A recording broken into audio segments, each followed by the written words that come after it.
नमस्कार, बिहार मिथिला न्यूज़ के इस विशेष कार्यक्रम में आपका स्वागत है। मैं हूं तलत परवीन। बिहार में खासकर मिथिलांचल के कई क्षेत्र में बाढ़ की संभावना से इनकार नहीं किया जा सकता है। पहले जल संसाधन मंत्री के रूप में संजय झा ने बाढ़ क्षेत्र पर सर्वे करते हुए अपनी कई योजना के तहत जल संसाधन विभाग से काम करवाया, जिस वजह से बाढ़ की गति रुक गई थी। लेकिन 2 दिनों से बारिश की वजह से एक बार फिर मुजफ्फरपुर सहित कई क्षेत्र में बाढ़ का पानी फैलने लगा है। देखिए एक रिपोर्ट।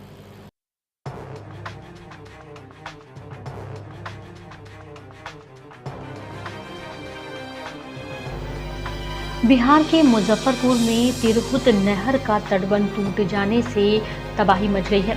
करजा थाना के रक्सा पंचायत में तिरहुत नहर का बांध टूट गया है। तेजी से बह रहे पानी की जद में वार्ड 13, 14, 15, 16 में करीब 600 घर आ गए हैं। इसके अलावा मोहब्बतपुर सूबा पंचायत के बगरी वार्ड और 2 में करीब 3 दर्जन से अधिक घरों में पानी घुस गया है। लोगों के चूल्हे भी नहीं जले हैं। ग्रामीण सड़कों पर 2 से 3 फीट तक पानी लगा हुआ है, जबकि खेत में 4 से 5 फीट पानी है। वहीं गांव की ओर पानी बढ़ने से लोग डरे और सहमे हुए हैं। स्थानीय लोगों ने बताया कि 30 घंटे बीत गए, लेकिन प्रशासन की ओर से कोई राहत सामग्री नहीं दी गई है। पूर्व मुखिया प्रतिनिधि की ओर से कुछ लोगों के लिए भोजन की व्यवस्था कराई गई थी, लेकिन 100-150 लोगों को रक्सा बहादुरपुर चौक पर अर्धनिर्मित मार्केट में शरण लिए हुए हैं। वहीं आपको बता दें कि स्थानीय लोगों का कहना है कि बांध बनने के बाद आज तक नहीं टूटा। आशंका जताई जा रही है किसी ने बांध को काट दिया है।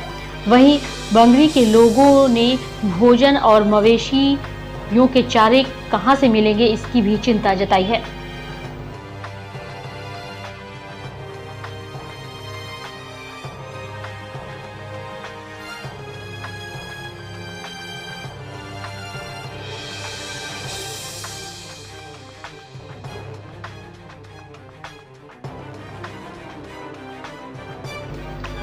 गौरतलब है कि बागमती नदी के जलस्तर में वृद्धि से प्रखंड के उत्तरी 14 पंचायतों का प्रखंड मुख्यालय से सड़क संपर्क बाधित हो गया है। साथ ही नए इलाके में पानी फैलने लगा है। बखूजी स्थित बागमती नदी पर बने पीपा पुल के अप्रोच पथ पर करीब 2 फीट पानी चढ़ गया है। कॉलेज के निकट से चौक तक मुख्य मार्ग पर करीब 2 फीट जल भराव से राहगीरों को परेशानियों का सामना करना पड़ रहा है। Bureau report, Bihar Mithila news.